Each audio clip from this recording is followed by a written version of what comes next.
स्वागत है आपका हॉर्नबिल टीवी भारत पे। मैं हूँ आपकी एंकर के खिसंग सोलो। आइए देखते हैं आज की बड़ी खबर। लखनऊ नगर निगम के नए मुख्य का निर्धारण अधिकारी अशोक सिंह ने अपनी जिम्मेदारी संभाल ली है। वो हाउस टैक्स को लेकर बैठकें कर रहे हैं और इस साल 1000 करोड़ रुपए का कर वसूलने का लक्ष्य रखा गया है। जनता की समस्याओं के समाधान के हर शुक्रवार को समाधान दिवस आयोजित किया जा रहा है। अशोक सिंह ने इन मुद्दों पर हॉर्नबिल टीवी से विशेष बातचीत की। आइए देखते हैं। हमारे साथ बातचीत करने के लिए अशोक सिंह है, सीटीओ है नगर निगम में। इनसे बात करेंगे इस बार हाउस टैक्स को लेकर सर कितना टारगेट रखा गया है, क्योंकि पिछले साल जो 400 करोड़ का पार टारगेट था वो इस साल बढ़ा दिया गया। इस साल सभी 8 जोनों में कितना टारगेट रखा गया है? गत वित्तीय वर्ष रुपये 425 करोड़ की वसूली हुई थी।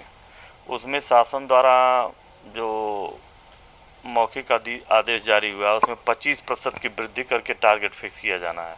लेकिन नगरायुक्त जी के प्रयासों से इस साल हम लोगों ने उसको 1000 करोड़ से ऊपर ले जाने के लिए उसके स्ट्रेटजी पर काम करना शुरू कर दिया है कि इस वर्ष संपूर्ण टैक्स हमारा 1000 करोड़ से ऊपर आए।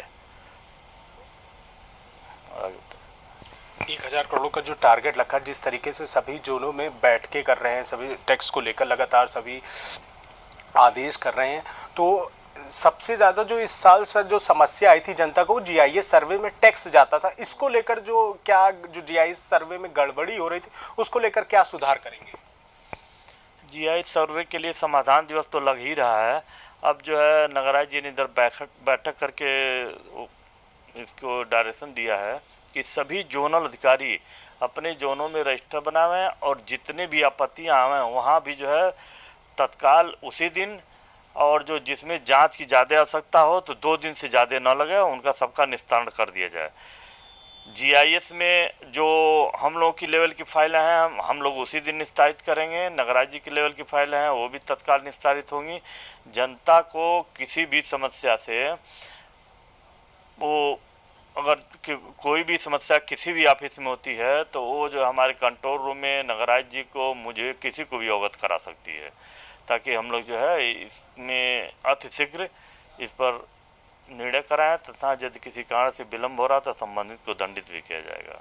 सर एक बड़ा सवाल है, सबसे बड़ा नगर निगम के लिए एक बड़ा चुनौती का सवाल ये है कि जो रेजिडेंशियल एरिया में कॉमर्शियल जो दुकान चल रही उनको लेकर टैक्स पर कैसे फोकस किया जाएगा, क्योंकि गली गली में, हर गली में देखिए तो वहाँ पर दुकानें खुल गई, उनसे टैक्स नहीं लिया जा रहा। तो उसको लेकर क्या कोई नई रणनीति तैयार की जाएगी या वही पुराने तरीके से चलेगा?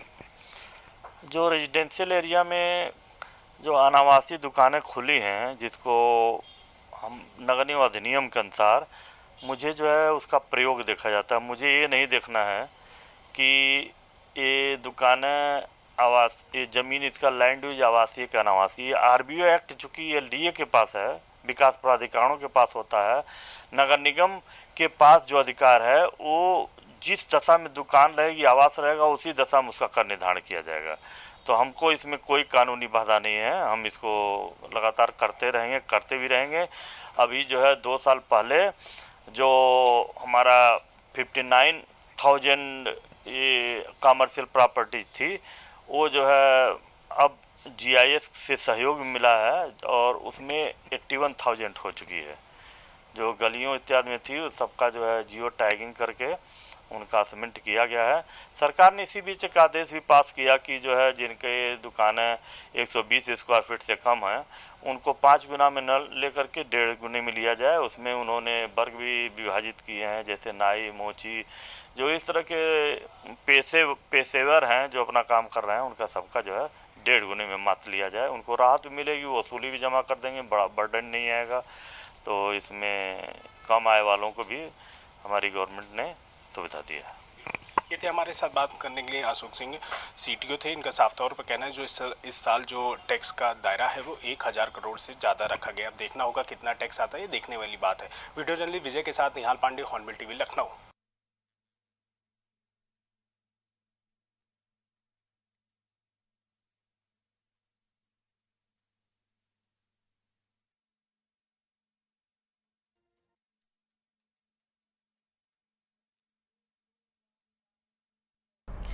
जनवरी 2024 में प्रयागराज के कुंभ मेले को खास बनाने के लिए उत्तर प्रदेश सरकार ने तैयारियां शुरू की हैं।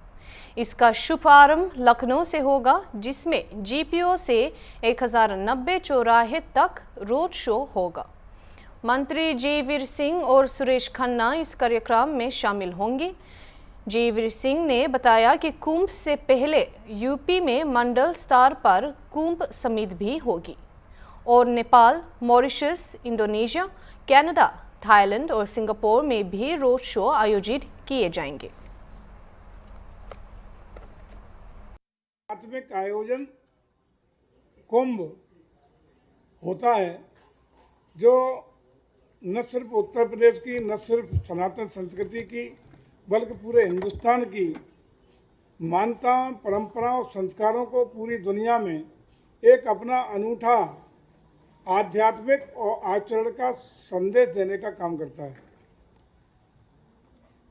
आपको यह भी याद होगा कि 2019 में अर्ध कुंभ उत्तर प्रदेश में इसी संगम नगरी में प्रयागराज की धरती पर, इस पूर्ण प्रताप की धरती पर आयोजित हुआ था और उसमें उस समय लगभग 24 करोड़ श्रद्धालुओं ने पूरे विश्व भर से आकर के उसमें अपनी भागीदारी अपना दे करके वहाँ पुण्य लाभ लेने का काम किया था। आगामी जनवरी के महीने में पूर्ण कुंभ, महाकुंभ का आयोजन हो रहा है और इस बार का हम लोगों की जिस प्रकार से पूरे दुनिया में आतुरता दिखाई पड़ रही है, एक अपनापन इसके प्रति लगाव दिखाई पड़ रहा है, एक आकर्षण का बिंदु उभर के आ रहा है, उससे ऐसी संभावना है कि इस बार लगभग 50 करोड़ श्रद्धालुओं की आवक इस कुंभ के महापर्व पर होने वाली है। इसी के दृष्टिगत हम लोगों ने कुंभ की सारी तैयारियों को अंतिम रूप देने के लिए व्यवस्था शुरू करने का काम किया है। वैसे तो आपको ये भी पता होगा कि पिछले साल से ही हमारी प्रदेश सरकार ने और भारत सरकार ने आगामी कुंभ के दृष्टिगत तमाम योजनाओं को जिससे श्रद्धालुओं को सुविधा हो सके धरातल पर उतारने के लिए, उनके इंफ्रास्ट्रक्चर डेवलपमेंट के लिए, तमाम योजनाओं के लिए पिछले साल से ही धन आवंटन, बजट आवंटन करने का काम किया था और ये देखा गया है। अभी 2 दिन पहले माननीय मुख्यमंत्री जी की अध्यक्षता में उन सभी धरातल पर चल रहे कार्यों की तैयारियों की समीक्षा की बैठक भी ली थी और उसमें ये संतोषजनक प्रगति पाई गई है और हम लोगों का पूरा भरोसा है कि 10 दिसंबर तक सारे हमारे जो कार्य चल रहे हैं वो अंतिम रूप से धरातल पर उतरने में कामयाब होंगे और उसके बाद हम लोग आगे की व्यवस्थाएं प्रभावी तरीके से देखने के लिए, और उसमें संभावित यह है कि माननीय प्रधानमंत्री जी भी 10 दिसंबर के बाद कभी भी प्रयागराज की धरती पर इस कुंभ महोत्सव के आयोजन के अवसर पर पधारने का काम करने की संभावना है। जैसा कि ये भी हम सब जानते हैं कि इस कुंभ के महत्व से परिचित कराने के लिए और इसकी जनमानस में सांस्कृतिक, आध्यात्मिक और पुण्य लाभ के इस महा आयोजन के व्यापक प्रचार प्रसार हेतु हम लोगों ने संस्कृति विभाग की ओर से, पर्यटन विभाग की ओर से एक रणनीति बनाई है कि हम पूरे विश्व भर में जहां संस्कृति, सनातन परंपराओं को, मूल्यों को, आदर्शों को मानने वाले अनुयायी हैं, उन देशों में, पूरे देश के विभिन्न राज्यों में, उनकी राजधानियों में और विभिन्न बड़े बड़े महानगरों में और उत्तर प्रदेश के हर कमिश्नरी स्तर पर अपने विभाग की ओर से विभिन्न कार्यक्रम का आयोजन करने का काम करेंगे, जिसमें अलग अलग हमारे जो संस्कृति विभाग के अलग अलग जो हमारी एकेडमियाँ हैं,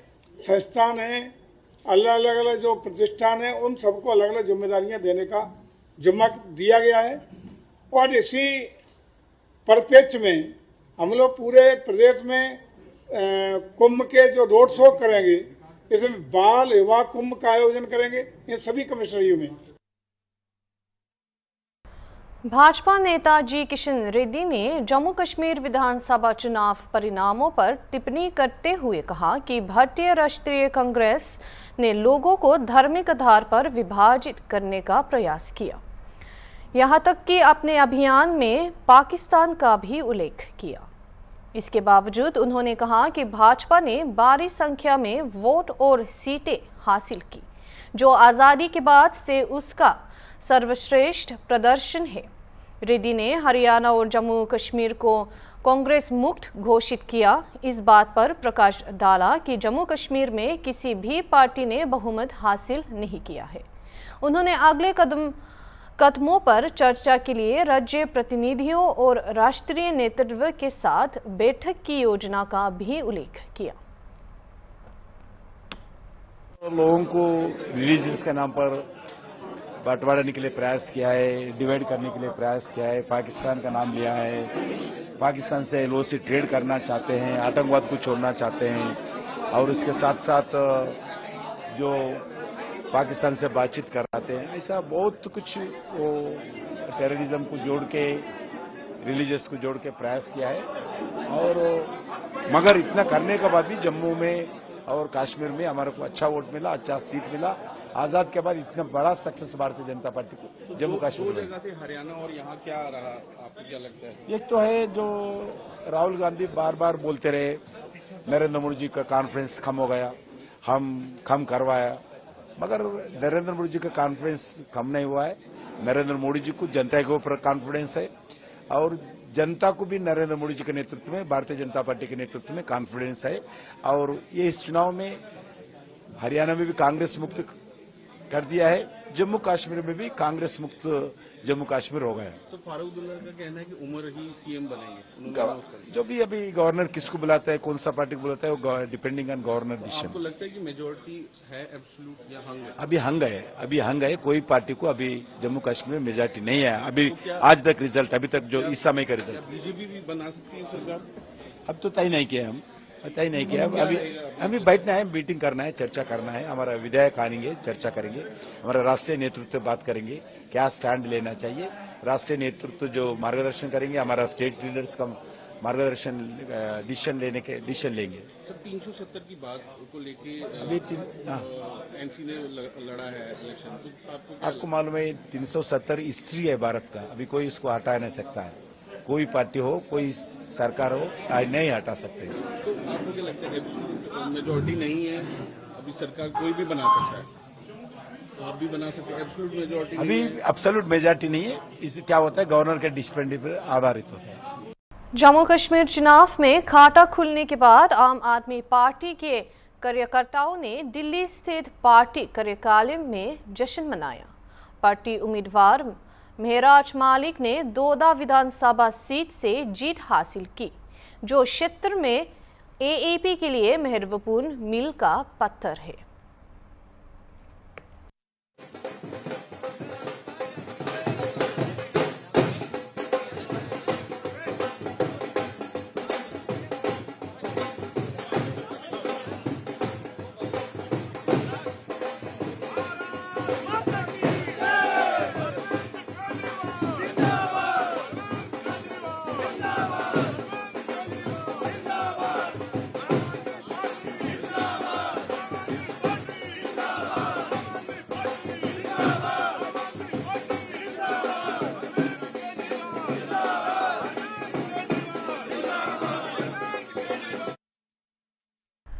मालदीव्स के राष्ट्रपति डॉक्टर मोहम्मद मुइज़ू और प्रथम महिला साजिदा मोहम्मद के आगरा पहुंचने के बाद उत्तर प्रदेश के उच्च शिक्षा मंत्री योगेंद्र उपाध्याय ने उल्लेखनीय यात्रा पर अपने विचार व्यक्त किए।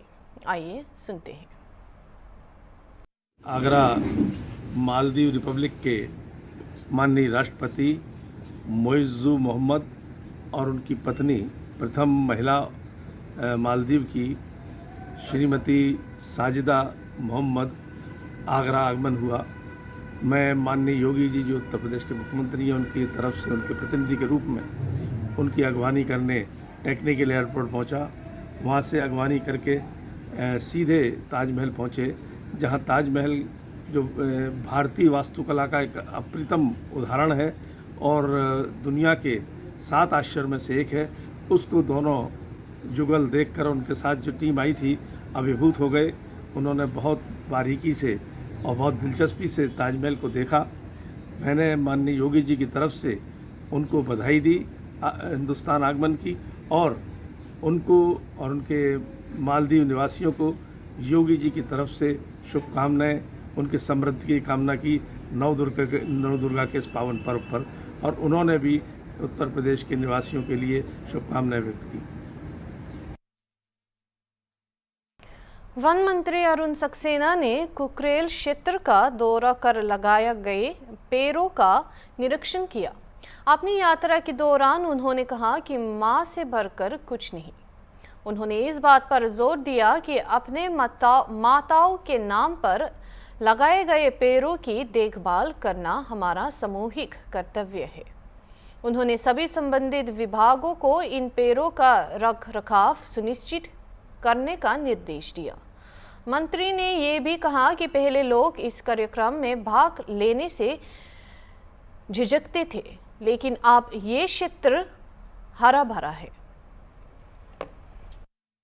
मुख्यमंत्री जी द्वारा लगाए हुए पेड़ को अपने सहयोगी मंत्री केपी मलिक जी के लगाए हुए पेड़ को देखने आए हैं और इन्हें पानी भी दिया है। उसके अलावा हम यहाँ देख रहे हैं पेड़ों की ग्रोथ अच्छी है, पेड़ों की सुरक्षा है और पेड़ बढ़ रहे हैं। हम चाहते हैं पूरे प्रदेश में हमारे यहाँ जितने पेड़ लगाए गए हैं उनका विशेष ध्यान रखें। इस बार के पेड़ माँ के नाम पे लगाए गए हैं और माँ से बड़ी चीज दुनिया में दूसरी नहीं होती। तो इन पेड़ों की अच्छी देखभाल करना हमारी सबकी ड्यूटी है। सभी लोगों से जिन्होंने पेड़ लगाए हैं उनसे मैं आग्रह करता हूं कि अपने पेड़ को जरूर देखें। प्रथम नवदुर्गा से लेकर मकर संक्रांति तक का जो समय है, 3 महीने का समय, ये हमने पेड़ बचाओ अभियान पर लगाने के लिए तय कर रखा है और इसमें हम प्रदेश के ज़्यादातर जिलों में जाएंगे और देखेंगे पेड़ हमारे सही हैं या नहीं, पेड़ सुरक्षित हैं या नहीं, पेड़ों को पानी मिल रहा है या नहीं। जहाँ किसी चीज़ की कमी देखेंगे उसको दूर करेंगे। सभी विभागों द्वारा जो लगाए गए पेड़ हैं उनसे भी कहूँगा कि आपके विभाग ने जो पेड़ लगाए हैं उनको एक बार जाके देखो और ये पेड़ माँ के नाम पे लगाए गए हैं और माँ से बड़ी चीज़ दुनिया में कोई नहीं है। हमको इन पेड़ों की बहुत सुरक्षा करनी। जो पेड़ बाढ़ में बह गए हैं उनके लिए क्या करेंगे? वहाँ पे हम दोबारा पेड़ लगवाएंगे। सर, ग्लोबल वार्मिंग बड़ी चुनौती है, क्या कुछ मैसेज देना चाहिए उन लोगों को? ग्लोबल वार्मिंग एक बड़ी चुनौती है, आपका कहना बिल्कुल सही है। और हमारे प्रधानमंत्री विश्व के सर्वाधिक लोकप्रिय नेता आदरणीय मोदी जी कहीं भी जाते हैं वो यही कहते हैं ग्लोबल वार्मिंग हो रही है। दुनिया वालों तो देखो दुनिया का क्या हाल है, टेम्परेचर बढ़ता जा रहा है और इससे बहुत सी बीमारियां होंगी, बहुत सी बायोडाइवर्सिटी खत्म हो जाएगी, बहुत से पेड़ पौधे कम हो जाएंगे, बहुत से जानवर खत्म हो जाएंगे। जरा सोचो आगे आने वाली संतानों के लिए हम कैसी दुनिया छोड़ के जा रहे हैं। तो हमको ग्लोबल वार्मिंग कम करने के लिए एटमॉस्फेयर से कार्बन डाइऑक्साइड कम करना है और कार्बन डाइऑक्साइड कम करने का एक प्रमुख तरीका है पेड़ लगाओ, पेड़ बचाओ, पर्यावरण बचाओ। हमारे मुख्यमंत्री आदरणीय योगी आदित्यनाथ जी हमेशा पेड़ लगाओ, पेड़ बचाओ, पर्यावरण बचाओ पे खास ध्यान देते हैं। सर, जहां आप लोग पेड़ों को बचाने के लिए आप लगातार प्रयासरत हैं और निरीक्षण कर रहे हैं, वही वृंदावन का छठी करा क्षेत्र है जहां पर 18 दिसंबर को 454 पेड़ मात्र एक से रात में 3 बजे तक कट गए और केवल मजदूरों के अलावा आज तक कोई गिरफ्तारी नहीं हुई। आप हमें लिख दीजिए, हम जाँच कराएंगे। ठीक है सर। जुलना निर्वाचन क्षेत्र में कांग्रेस उम्मीदवार विनेश फोगट ने एएपी की कविता दलाल और अन्य के खिलाफ 6000 से अधिक वोटों से जीत हासिल की। जुलाना और 89 अन्य हरियाणा सीटों के लिए मतदान 5 अक्टूबर को हुआ था, जहां कांग्रेस का लक्ष्य भाजपा को सत्ता से बाहर करना था। वहीं शुरुआती रुझानों में भाजपा आगे चल रही है, पार्टी सरकार बनाने की दिशा में आगे बढ़ रही है। केंद्रीय मंत्री धर्मेंद्र प्रधान ने पूर्व सीएम मनोहर लाल खट्टर से मुलाकात की है। हरियाणा भाजपा अध्यक्ष मोहन लाल बडोली ने पुष्टि की कि नयाब सिंह सैनी मुख्यमंत्री बनने रहेंगे। उन्होंने पीएम मोदी की दर्शकों को साकार कराने के 2047 तक सत्ता में रहने की भाजपा की योजना पर जोर दिए। आपने बात बोली थी कि आप एक अपने तरीके से लड़ोगे जब आप पॉलिटिक्स में आओगे, तो how do you plan to fight? ये हर उस लड़की की, हर उस महिला की लड़ाई है जो संघर्ष के रास्ते को हमेशा चुनती है। आज संघर्ष की जीत हुई है, सच्चाई की जीत हुई है, और मैं चाहती हूँ कि हमारे लोगों ने जो प्यार प्रेम दिया है, जो इस देश ने मेरे को प्यार प्रेम दिया है, उसको मैं हमेशा बना के रखूँ, उनके विश्वास को हमेशा बना के रखूँ। आपकी पार्टी आपकी पिछड़ गई। शांतिपूर्ण दुर्गा पूजा उत्सव सुनिश्चित करने के लिए कचार जिला पुलिस ने पुलिस अधीक्षक नूमल महाता के नेतृत्व में एक एंटी रोमियो स्क्वाड का गठन किया।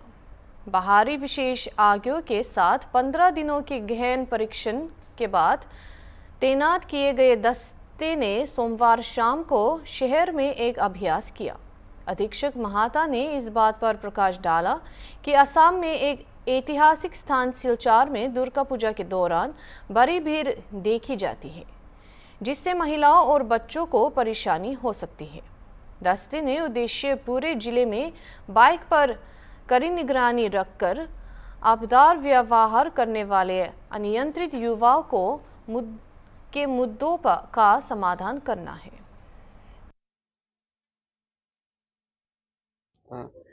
এতিয়া আগন্তুক আমাৰ যি শাৰদীয় দুৰ্গোৎসৱ আছে, এই দুৰ্গোৎসৱ উপলক্ষে আপোনালোকে জানে যে কাছাৰৰ শিলচৰত অসমৰ ভিতৰতে এটা অন্যতম এটা ঐতিহাসিক ঠাই, আৰু ইয়াত যিসকল ভক্তপ্ৰাণ লোক আছে, ইয়াত বহুত উলহ মালহেৰে এই উৎসৱটো উদযাপন কৰে, আৰু ইয়াত বহুত ভিৰ হয়, মানুহৰ অগণন ভক্তপ্ৰাণ ৰাইজৰ মানে ভিৰ হয়। গতিকে ভিৰৰ মাজত আপোনালোকে দেখিছে যে বহুত সময়ত মহিলাৰ অসুবিধা হয়, কিছুমান সময়ত শিশুৰ অসুবিধা হয়, কিছুমানে ইফটিজিম কৰে, কিছুমান উদণ্ড ল'ৰাই মানে কিছুমান মহিলাবিলাকক বেয়া ব্যৱহাৰ কৰে, বা এইবিলাকৰ কাৰণে আমি এটা বিশেষ এটা স্কোৱাড তৈয়াৰ কৰিছোঁ। সেই স্কোৱাডৰ নাম দিছোঁ আমি এণ্টি ৰমিঅ স্কোৱাড। আৰু সেই গোটেই সমগ্ৰ পূজা আৰু ভাসানৰ সময়ছোৱাত এই যিটো ফ'ৰ্চ আছে, এই ফ'ৰ্চটো আমাৰ টাউনত থাকিব, আৰু তেওঁলোকৰ লগত BSF সেট থাকিব। তেওঁলোকে এনেকুৱা কিবা এটা খবৰ পোৱাৰ লগে লগে তেওঁলোকে সেই স্থানত উপস্থিত হ'ব, আৰু মানুহক বা মহিলা বা যি ডিষ্ট্ৰেছ লোক আছে তেওঁক ন্যায় প্ৰদান কৰিবৰ কাৰণে আমি চেষ্টা কৰিম। আৰু এই যিটো এণ্টি ৰমিঅ স্কোৱাড আছে, এইটো যোৱা বছৰো আমি ইয়াত এই ব্যৱহাৰ কৰিছিলোঁ, আৰু ৰাইজে বহুত ভাল পাইছিলে আৰু বিপুল সঁহাৰি জনাইছিলে, আৰু তেওঁলোকে নিজৰ যিটো মিছন আছে তাত ছাকচেছফুল হৈছিলে। গতিকে আমিও যোৱা 15 দিন ধৰি তেওঁলোকক ইয়াত আনআৰ্ম কম্বেট আমি ট্ৰেইনিং দিয়াইছোঁ। ইয়াত আমি তেওঁলোকক উস্তাদ আনি পেলাই ইয়াত আমি ট্ৰেইনিং দিয়াইছোঁ। ইয়াত বিশেষকৈ মহিলাসকল আছে, তেওঁলোক নিজে বাইক চলাই গোটেই মহানগৰখন পৰিক্ৰমা কৰিব, আৰু তেওঁলোকে এনেকুৱা যিকোনো অসুবিধা থাকিলে, মানুহৰ যিবিলাক অসুবিধা যিবিলাক মহিলাসকলে ফেচ কৰে বা আমাৰ শিশুসকলে ফেচ কৰে, তেওঁলোকক সহায় কৰিবৰ কাৰণে 24 ঘণ্টাই তেওঁলোকে অহৰহ তেওঁলোকে ডিউটিত থাকিব। আৰু তেওঁলোকক আমি ভাবিছোঁ যে কাছাৰবাসী ৰাইজেও এই সংক্ৰান্তে তেওঁলোকক সহযোগিতা কৰি যোৱাবাৰো কৰিছে আৰু এইবাৰো কৰিব, আৰু তেওঁলোক আজিৰ পৰাই আমি তেওঁলোকক ফিল্ডত নমাম, তেওঁলোকে 24 আৱাৰ্ছ ডিউটিত থাকিব। अभी के लिए इतना ही, और खबरों के लिए देखते रहिए हॉर्नबिल TV।